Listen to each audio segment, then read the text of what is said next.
好格局，好生活，欢迎收看设计家新闻台的综合整理报道。拥有一间机能完善的更衣室，为40%民众都享有的装修需求。但20坪以下的小坪数，因为空间有限，难道就不配拥有更衣室吗？在今天的节目中，我们将看到5位室内设计师的5个小秘诀，一起来学习如何通过格局改造，让15坪的小空间也能拥有专属的更衣室吧。秘诀1：活用走道。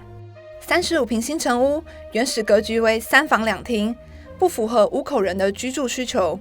不过，房间数一旦变多，下上走道也跟着产生。日做空间设计的黄世光设计师，要如何实现屋主需求，化解空间劣势呢？然而，传统4房2厅的格局呢，它有点带着有狭长走道的问题。于是，我们就把这个狭长的走道呢，摇身一变，变成了全家的更衣室，也就是名副其实的 walk-in closet。在这里，我们能够全家一起整理衣物、做家事，增进家庭情感。这就是我们家庭的更衣室。秘诀2：取消一房。38坪的老屋，公共空间狭小，走廊阴暗狭长，加上原始格局的厨房位置不佳，不仅收纳量不足，也很难拥有机能丰富的更衣间。文艺设计的设计师李少轩，要如何实现屋主的心愿呢？我们将释放出的房间空间，把空间的机能一分为3。那主要会有第一个是我们的书房空间，那可以打造的就是延伸公领域的开阔感，让公领域的光线或者是延伸性更好。那第二个呢，我们给予的就是更衣室，让主卧房它多了一间更衣室的空间，所以起居室在使用上就更为完整。那第3个，也就是屋主最注重的厕所的空间，一分为3的第3个，厕所变大，然后我们可以放下我们想要的浴缸，可以延伸台面，最后我们还可以帮它加入透气扇，增加空间的对流。这是我们将这个空间打造为一分为3的主轴。秘诀3：材质运用。40坪新成屋，原始格局的玄关位于空间中心，比例过大且阴暗，采光位于整体空间的两端。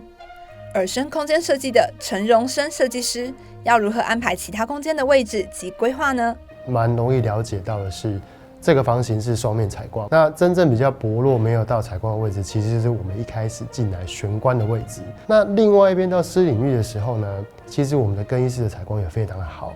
那可是我们遇到一个问题来的是，我们如何把更衣室的采光也带进去我们的玄关？所以我们的设计的手法是，我们把其中一个柜子变成我们的展示柜。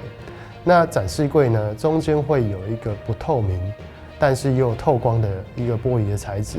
第一个符合我们把所有的光线从更衣室带进玄关之外，也可以去让我们的更衣室保留它的隐私。秘诀4：重配格局。41坪新成屋，单面采光的狭长格局，在房间数过多、主卧卫浴太大的情况下，机能略显不足。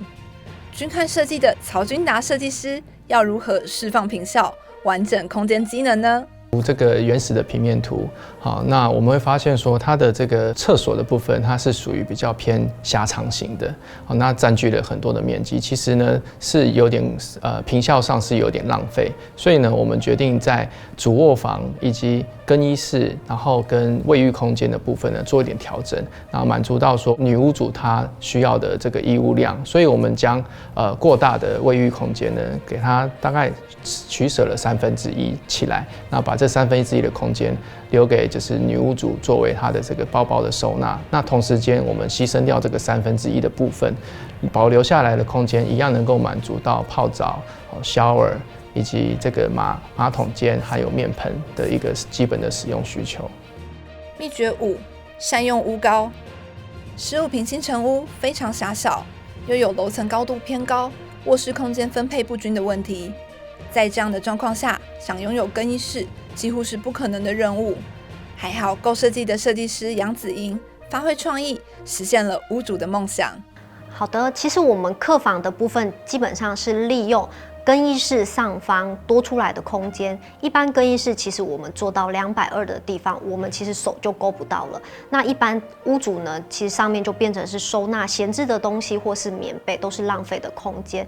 所以我们就做了一点趣味性的变化，在电视墙的部分，我们有做一个阶梯，那阶梯也是收纳的部分。